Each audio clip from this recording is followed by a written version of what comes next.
Hello and welcome to Mother Tongue, the podcast where modern motherhood meets real life. I'm Marianne, founder, podcast host, and mum of three, and I created this space for all the mums who are juggling it all. From toddlers and tantrums to businesses and burnout, we're talking about what it actually takes to build a life, a career, and a family all at once. Here, you'll hear honest, unfiltered conversations with founders, freelancers, experts, and everyday mums about work, wellness, identity, mental health, relationships, and everything we carry that no one talks about. Hit follow, join our community, We Are Mother Tongue, and tune in for real talk that supports the whole you, because modern motherhood is busy and no one should do it all alone. We are so incredibly excited to welcome back Beth Clay to Mother Tongue. Beth, how are you? I'm good. It's good to be back. It's so good to have you back. And actually, we're talking all about money and finances today, which I'm actually very excited about because I feel like over the last few years, I have definitely taken more of an interest in my financial well-being and taken on a few more investments and just got a little bit more interested in different ways that people can save and build that little kind of pot for a rainy day, basically. Very true. Before we get into everything, for the people who do not know you, can you please tell us a little bit about yourself? Yeah, so I'm Beth Clay, the founder of Financed Well.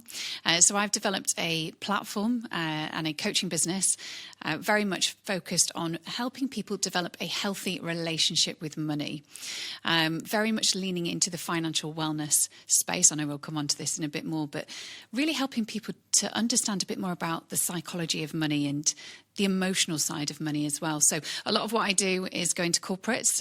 So I work with lots of corporates across the whole region, delivering financial wellness programs for their employees. And I also work with, I have a membership as well for women in particular to kind of reach out with any money questions that they have. And financial wellness, for someone who doesn't know what that actually means, what is that in a nutshell?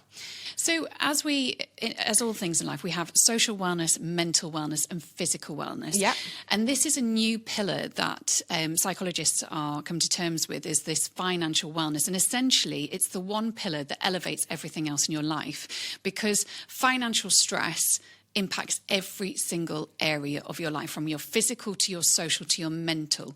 And therefore, being on top of your money and having a good relationship with it is what elevates that all. And what I always say when it comes down to financial wellness, it's not how much you earn. It's how you manage it and manage your emotions around it. So that's a really key part of financial wellness.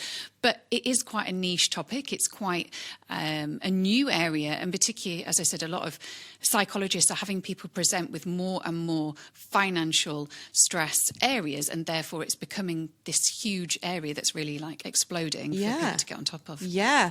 I mean, it's not niche, but it is at the same time. Yeah.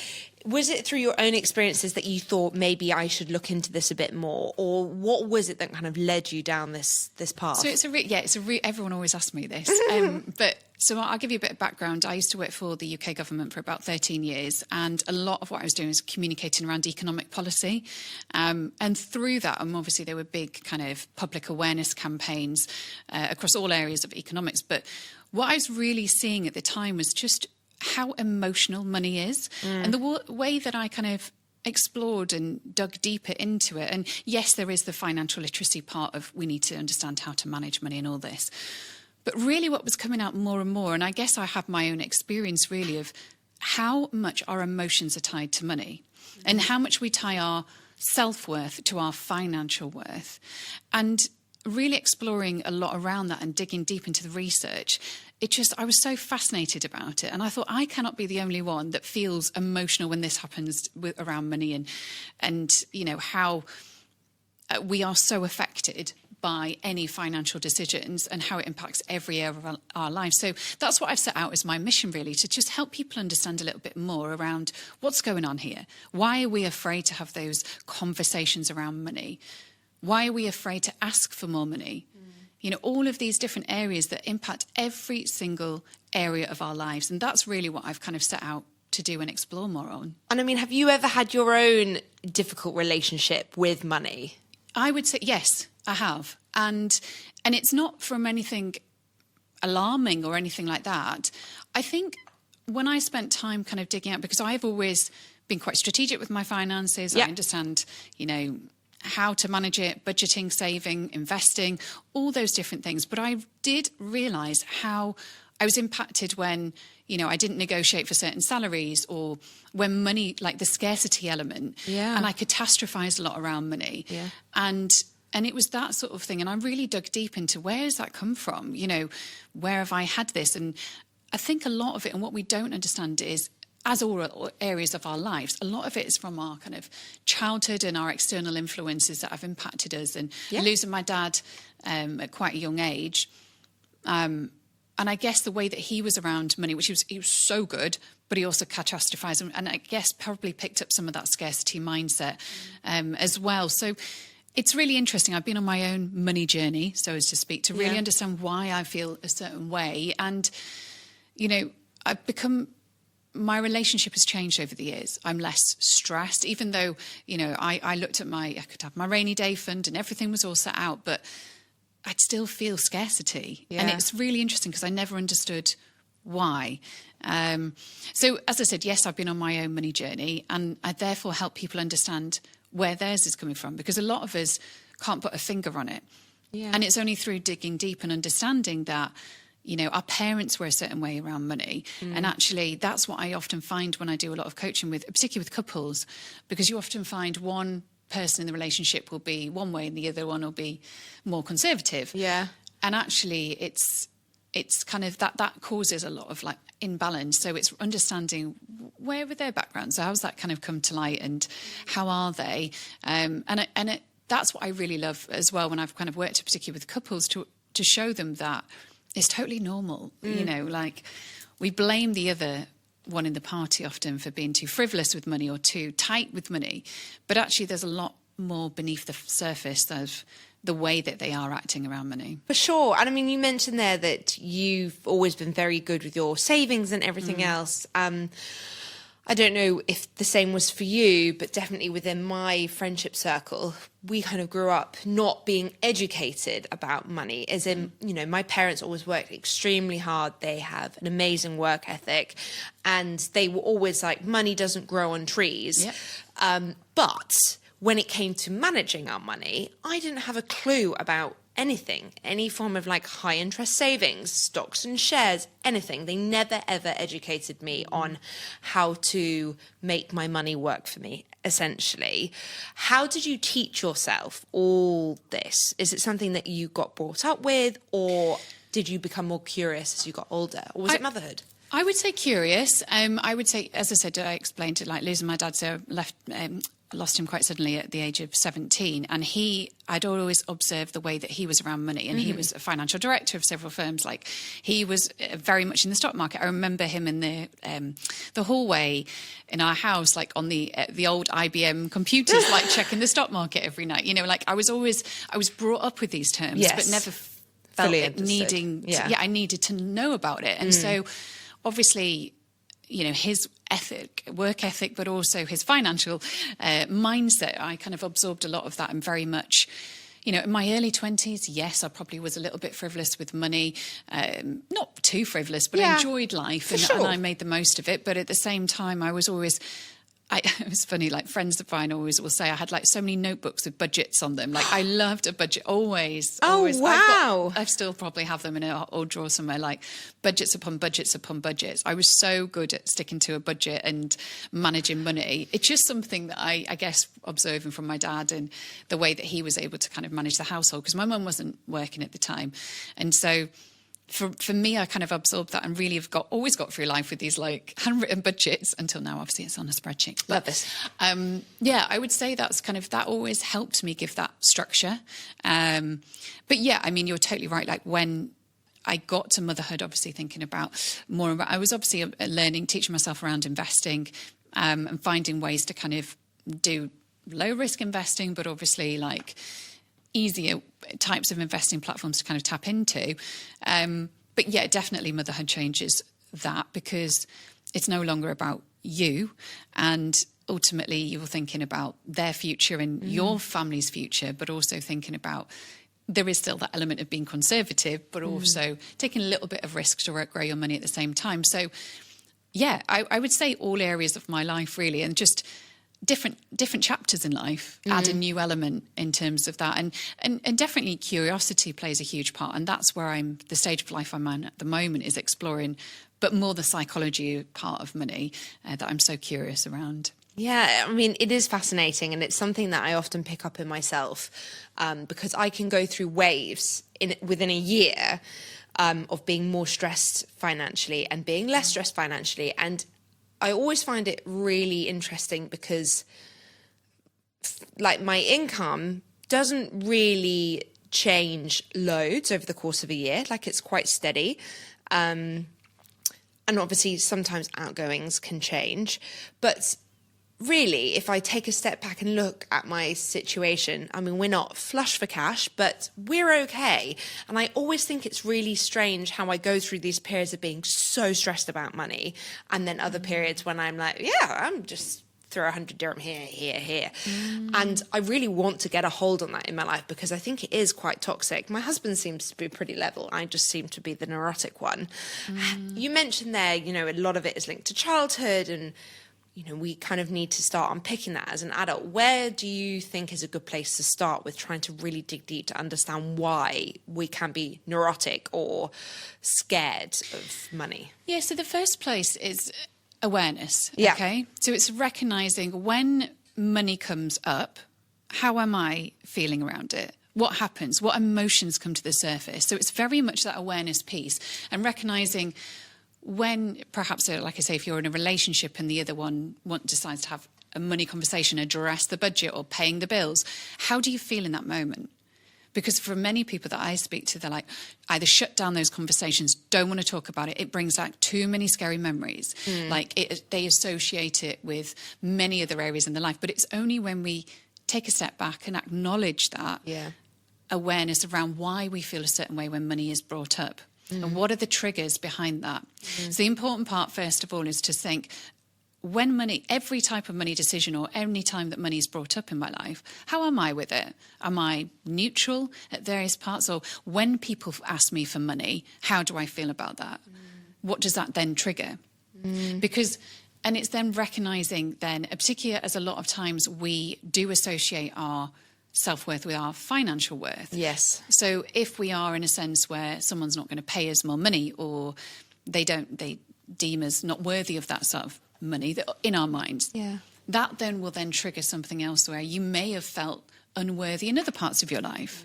Okay. So it's around recognising at every single point that money comes up, how do I think and how do I feel? And so my advice to anybody listening to this is kind of keep a money diary.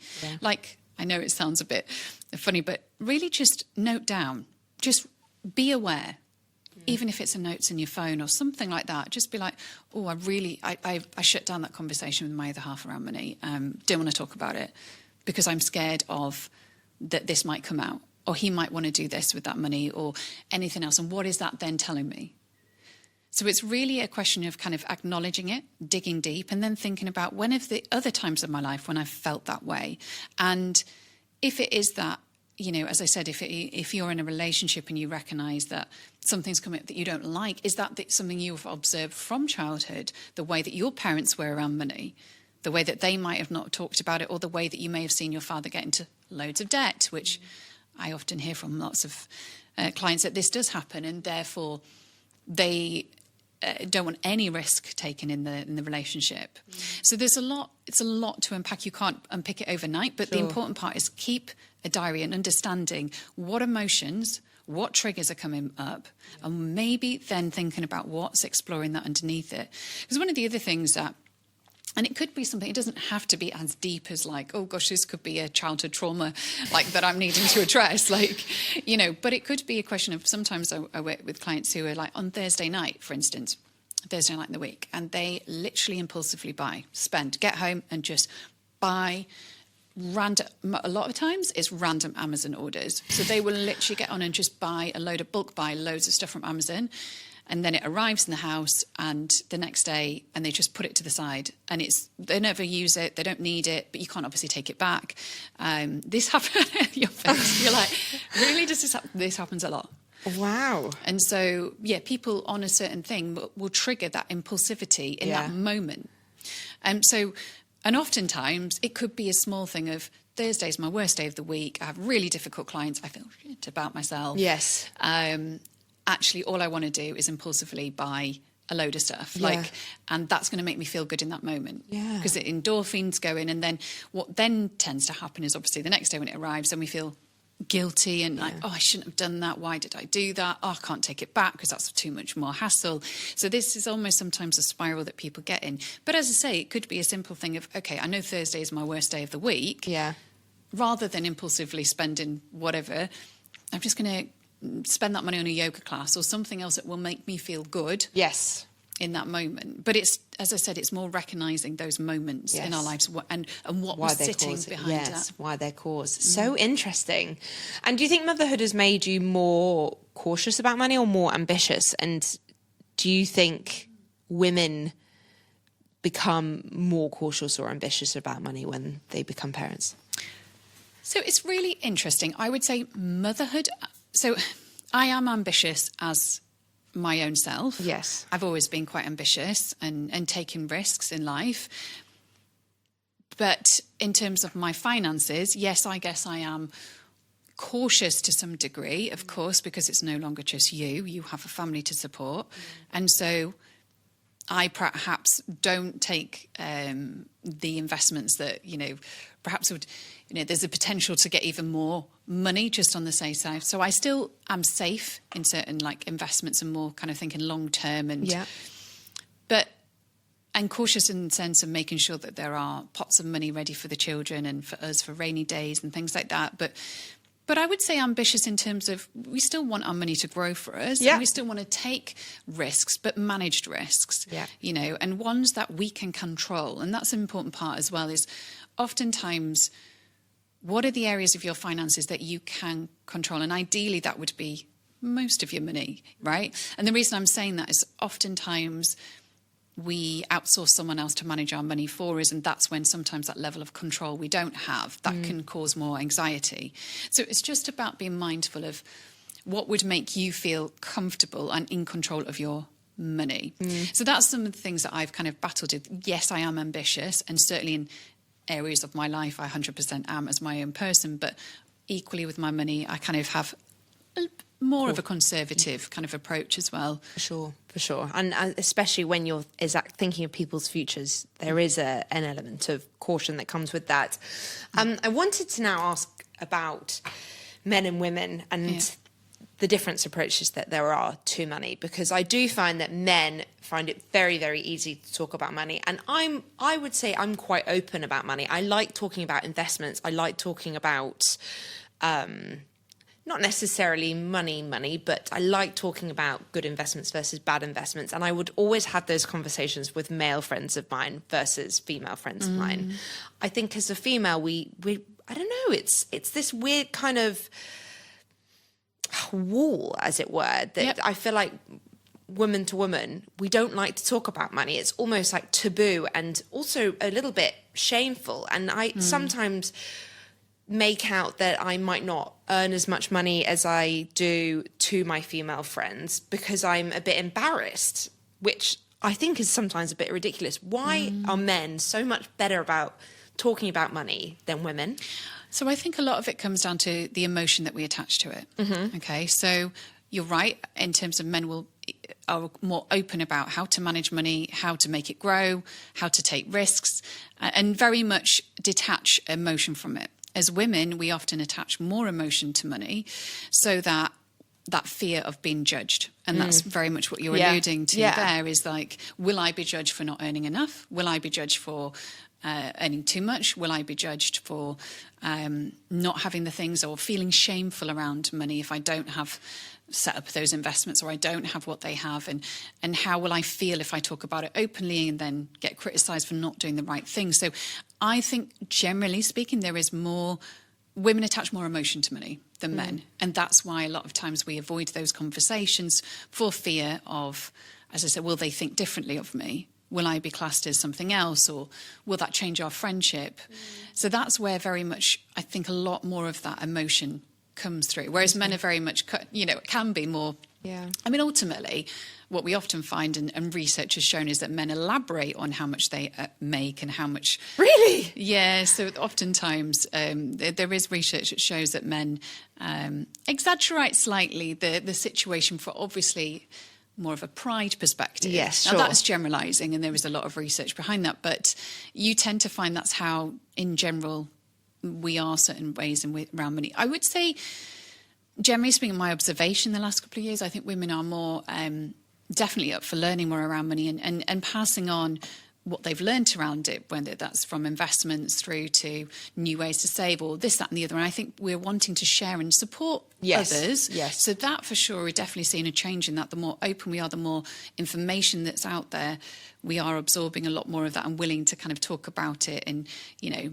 sharing advice on like, oh yeah, I've invested in this investment platform. It's great. Like, you know, giving each other support. But I think when it comes down to certain conversations where we feel that there's an element of, they may feel like we don't earn enough or this, that and the other, we hold back on some forms of financial information. So yeah, it's generally that nuance there. But I think as I say, the more that I've observed, I think the more that we are willing to kind of talk more openly about it. But there is still that undercurrent of emotion. Yeah, sure. I now wanted to change the conversation a little bit to talk about women who might now not have an income because they've made the decision to stop working when they have children and their husband is, you know, the sole earner. You hear so many stories about, you know, parents divorcing and the wife not being left really with anything apart from just to fund the children, essentially. How can women who have taken the decision to be the stay-at-home mum protect their finances or protect their future financial freedom if something bad were to happen, or just to have their own pot essentially that they can then spend without being judged or questioned?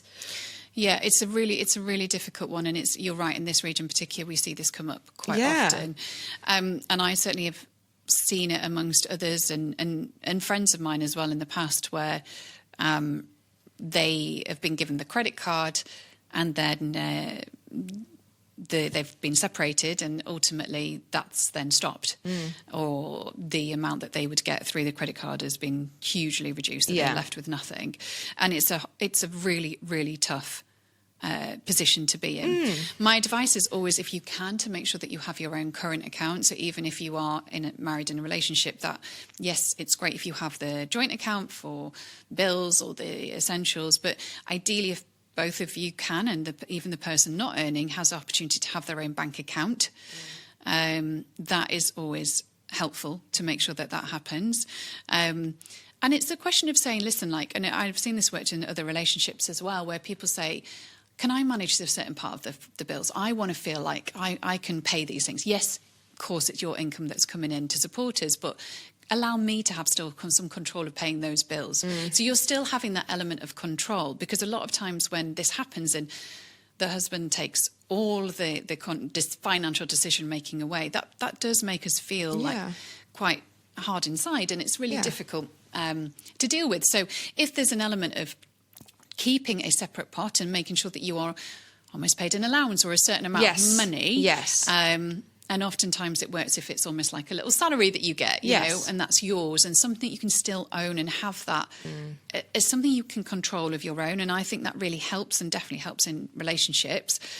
I would always encourage open conversations around money. That's the most important thing. So when you are deciding for one of you to stay at home with the children, making sure that those conversations around money stay open and that you make financial decisions together, and have access to the investments. So making sure that, you know, it's not all in the husband's name, that the other one has oversight of that. And oftentimes I've worked with couples who have, one of them can have their own separate investment pot. So they have an opportunity to still get involved and still have that control. And it's important, right? We need to, every single one of us still needs that opportunity to have that. So that's my advice, is making sure that if you can, always have your own separate bank account. And make sure that the other half can pay you an allowance or a salary as such, and so you're feeling that money come in that you can manage and control, but always being part of those financial decisions as well. And then in terms of, you know, let's say we've set up our little bank account, we want our money to work for us, but let's say we don't want something that's too overcomplicated or too time intensive. Where would you say putting that money to kind of work for you the most is most sensible? Okay, so I mean, not getting into loads of like investments about on the investing side and this, but obviously you would want to be looking at diversified investments. Yeah. Now, there are lots of different platforms that you can do this with. So my advice would be to look at a platform that is where you both can have access to and that you can control. And there are lots of what we call robo investing platforms. So for people who feel like I don't want to be always checking the market or understanding all these things, yes, that is helpful to understand what's going on. But if it is that you just want to put your money, you understand what your risk appetite is, and it's doing the work for you in well-diversified funds, and you can go and check in and add to every single month, that's always an option for you. As I said, I'm seeing more and more bank accounts here, banks that are having an investing element to them. So there's more opportunities for you to stay within your current bank and then move some money into an investing side, that part of the platform that they would... you could still have access essentially on your app, and you still have access to that, and that is well diversified. So that's one thing I would probably suggest people think about. Obviously, in the meantime, looking at what is the maximum interest that you can get. Like, so there's certain bank accounts here that you can explore their high interest savings, particularly if you are doing a salary transfer. So there's the option of making the maximum amount of interest. And we are seeing some of those rates up to 6% at the moment. So there are options of making sure that whatever my number one advice on that area is, don't let it just sit in your current account. Most banks will have an option of interest. Okay, so whatever that is, and whether you've, because a lot of times we're reluctant to perhaps set up another bank account in a different bank, but if you can within your own bank, just make sure you're exploring those options to move that money so that it's not just sat there not doing anything, but you're exploring other options. And if you feel confident enough, obviously look at ways in which you can redirect that money to somewhere that it's going to make your money work for you. But yeah, in general, I think it's just about being open to investing and thinking about how can I make my money, but what is going to work for me. As I said, this isn't financial advice, so it's just more around what is the right approach for me, and what works for someone isn't going to work for someone else. You know, some people might have a higher risk appetite and will go down certain investment routes, but others who just want to kind of make their money grow a little bit more might be more tempted to kind of robo-investing platforms and things like that.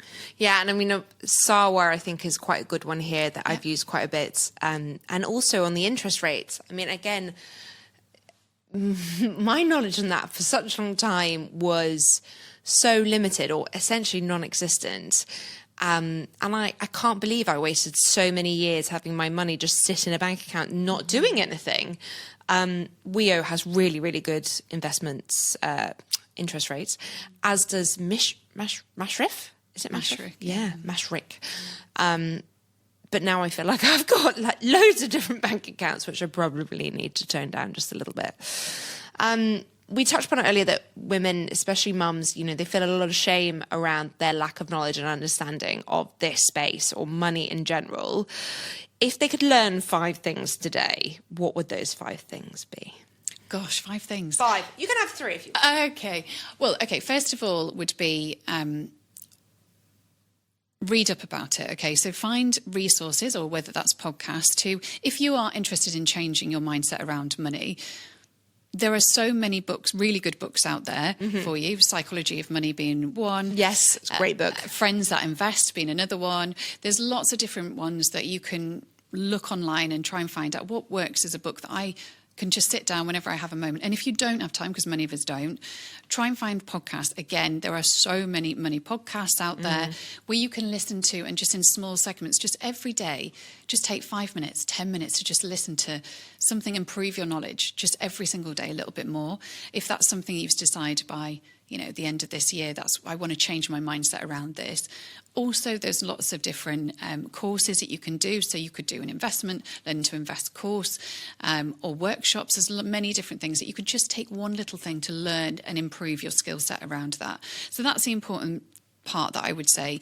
And then I would also think about, okay, we've just alluded to that, but if your money is sat somewhere that's in a current account not doing anything, then thinking about where can I move that to an area that's I can control, that's going to make my money work for me. And so doing your research in terms of different options. When you've decided as well to put money aside for savings or investments, and you've decided how that would work within your current finances, then automate it. And pay yourself at the beginning of, as soon as the household income comes in, separate it. And that's why the reason I say that, and it's the number one tip I often give, is out of sight, out of mind. And the psychology behind it is once it's done and it's automated, we forget about it. It's set up and it's consistent. Oftentimes people say to me, I'll just save what I've got left over at the end of the month. But that then drags on the process and it doesn't keep us motivated. So the important part is doing that. And once we see that money every single month and we feel that fulfillment of the same amount building and the interest growing on top of it, it does so much for our confidence. And that's my advice to many of you, just even if you're starting out, like if you are thinking about investing or putting aside a certain amount of money, start small. It doesn't have to be much. The key part is consistency to build the confidence. Yeah. That's a really important part here. And the psychology shows us that when we are consistent and we feel our money and we visibly see that, we feel better in ourselves and we feel like we're getting on top of something that perhaps we've not addressed for so long. So that's my key thing. And then going back to what we talked about earlier on about if you feel that you've got a difficult relationship with money or money has always been a hard part in your life, keep that money diary. Write down those triggers and understand what's beneath them. And you'll be so surprised that once you start addressing a lot of that and understanding and thinking, actually, what is the worst that could happen in this situation? Yeah? Why do I feel this? Why do I not have that conversation with my other half? What's the worst that could happen? Yeah. Because actually, it's probably 9 times out of 10, you're thinking it's going to be worse than what it is. And actually, having that conversation and being open around it is probably going to make you feel a lot more comfortable. Quite freeing as well. Yeah. For sure. I wanted to now talk a little bit on investing and tips around investing, and kind of where we can start with the basics. So obviously we've said high interest accounts is quite a good one because essentially you're just sticking it there and letting it do its job. And you talked earlier on about kind of spreading the investments. What other options are there in this market in particular? Because things like government bonds, which by the way I have no idea what they are, but they are available for people who live in the UK, but out here they're not so much of a thing, correct? Well, no, there is such a thing as national bonds. So Okay. Yeah, there is a national bond scheme. A similar sort of thing where obviously you would put aside certain money. It's almost like they call it like a second salary. Yeah. So you put aside a certain amount of money, you pay in that, let's say it's for the next 5 years. And what they say is that you then get paid a second salary. If you decide in 5 years or 10 years, then you would get that money back in terms, plus the interest in terms of the bonds that you would get. So bonds essentially would work like government loans or loans in particular. And therefore, the reason why a lot of people go down that route is you roughly speaking, you know the fixed interest it's going to be. Now, that can fluctuate a little bit, but in general, that's generally speaking what you're going to get interest-wise. So which is people sometimes feel more comfortable knowing that, okay, if I put this amount of money in, I roughly am going to get that back.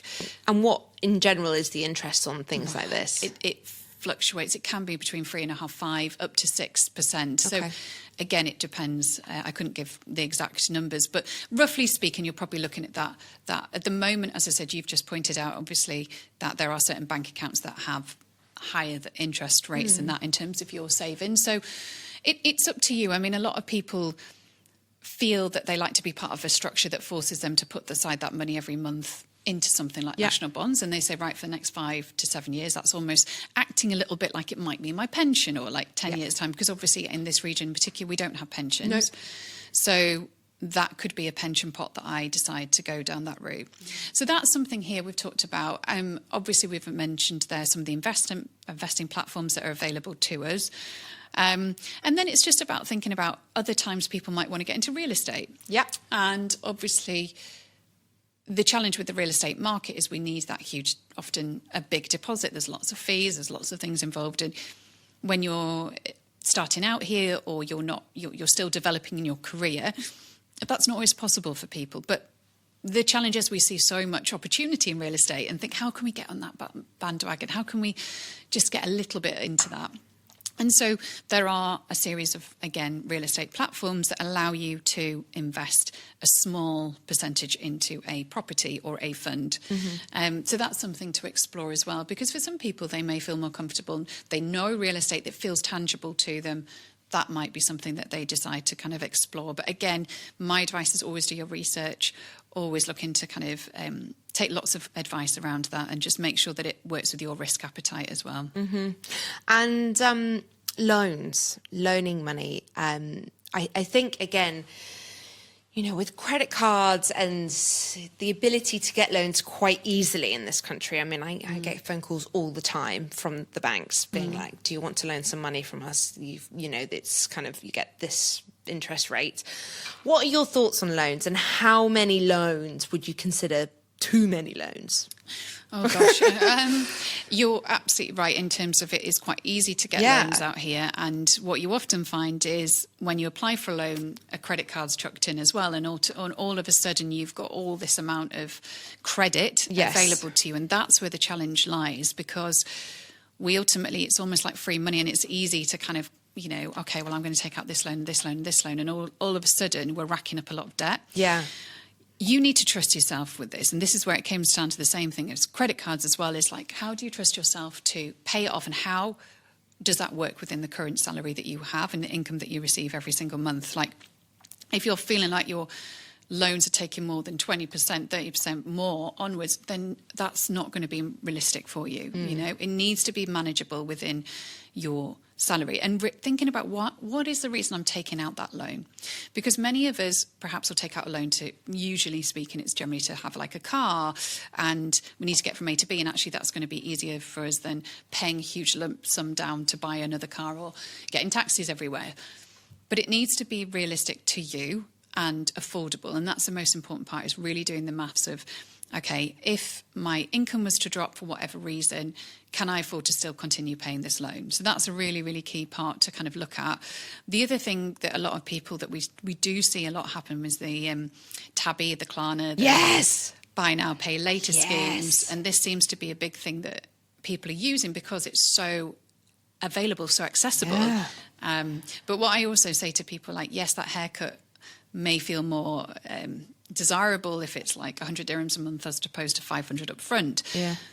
But the reality that we often find is 3 months down the line, you're still paying for a haircut and you need another haircut. And it's just, what tends to happen is these like the batch on top of each other, all these different, you know, tabby payments. And therefore you could rack up. And this is what we generally tend to see more of, is suddenly we've got 5-6 tabby payments coming out a month, and we can't control like as and when, and we, you know, when they're coming out. And that then leads, and this is why I talk about it, is that leads to more financial stress, because the next month, what you thought you were only needing to take out 100 dirhams is now up to 5, 6, 8, like 1,000 because of all these ones that have racked up. So you just need to be mindful. My advice is just don't be taking on too many tabby payments at once, because that's not going to work for you. But also think about what is the reason why you are taking this out, and is it manageable? So that's a kind of key area to kind of think about. I've never done tabby. How much interest did they take? So they don't. So this is why. So this is why, unless obviously you fall behind on payments. But right. So that's where they get you. Yeah. So, but generally speaking, the reason why Tabby and Klarna and the likes have become so popular is because they are interest free. So let's say they would break down a payment into 5 chunks over 5 different months. Therefore, that feels like, okay, well, that feels a lot more achievable if it's 100 dirhams a month interest free. Like, okay, I know that I'm going to earn the same amount for the next few months, so that doesn't, it's fine, I can manage it. So that's why what that's essentially doing is creating more of the buy now mindset, and because it feels we're not feeling the pain of paying for it all up front. So that's a kind of key thing to just think about, and that's why I say to people, just be mindful about these sort of payment plans. I wanted to touch on 2 more things before we start to wrap up. The first is stocks and shares and funds. Now, again, this is one of the things that always baffled me. My knowledge on the stock market was so limited, and to be fair, I'd never really taken the time to educate myself, but I'd also never really been told that investing in the stock market was something that any Joe Blogs could do. And it's taken me a few years to see where I'd like to put my money. My family have always been big believers in investing more in individual stocks over funds, where I think the other way around, because funds are obviously safe. And actually you probably need to know more about what you're talking about if you're going into individual funds. Agreed. Or individual stocks, as it were. What is your thoughts on investing in the stock market? And do you try and have a percentage of your savings in the stock market versus in maybe safer investments or more high risk investments? So listen, again, this isn't financial advice, but it depends. It's all down to an individual perspective. Yeah. And it also depends on your risk appetite as well. Sure. So this is where you need to really be mindful of what it is, how comfortable am I in investing, and how much do I want to understand about what I'm doing with my money? Because like you said, it's quite a buzzword, investing, stock market, I should get onto it. Ultimately, I would first of all do your research around it. Have that understanding about what stocks are, what bonds are, how do index funds work. And really, the advice is always, if you are starting out and you're new to it, think about diversifying your money, because if it is diversified across many, many different companies, the risk gets lower. Sure. So this is where, for a lot of people starting out thinking about investing, it's where these more these platforms that are like we mentioned earlier, some of these robo-investing platforms or bank platforms. There's many big international platforms as well that you can think about, but really be mindful of understanding what an indexed fund is, and generally speaking, think about, perhaps across the whole world, all the companies across the world, and just really be mindful about the challenge that often comes to light is where there's certain platforms that will use acronyms, and people are a bit like, what does that acronym mean? And what does this mean? So having an understanding around what they mean and what is tied up in that fund, and what is it made up of, and how does that work for you?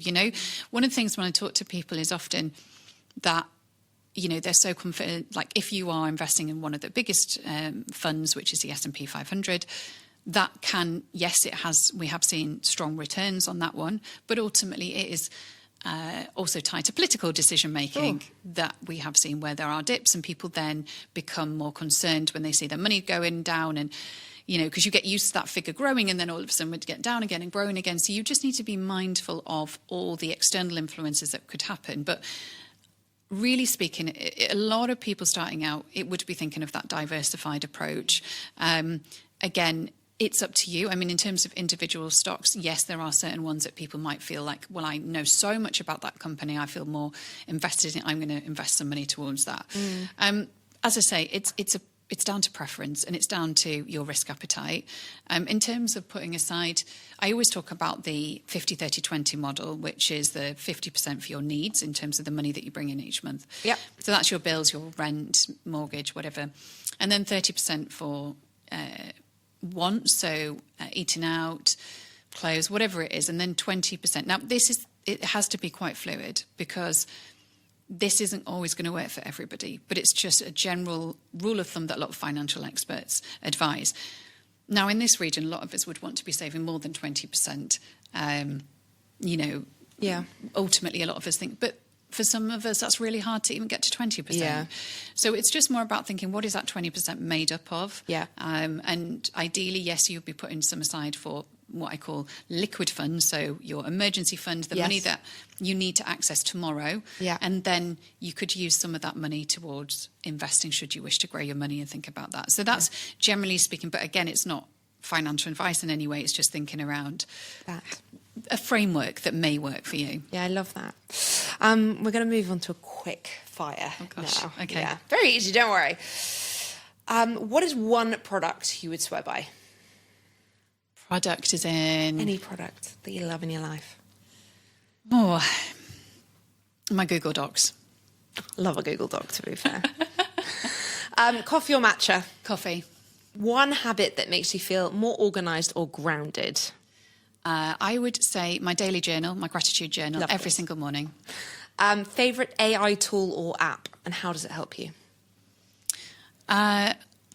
Favourite AI? Well, ChatGPT, obviously. We love it. I would say that probably is the best. Yeah. But yeah, I think that's good for organisation. But yeah, It is. It's great. I love it. One business or motherhood hack that you couldn't live without? motherhood hack. Gosh, this is a hard one. Making sure to always, for me, it's always dedicating 10 minutes every single day for story time with the kids.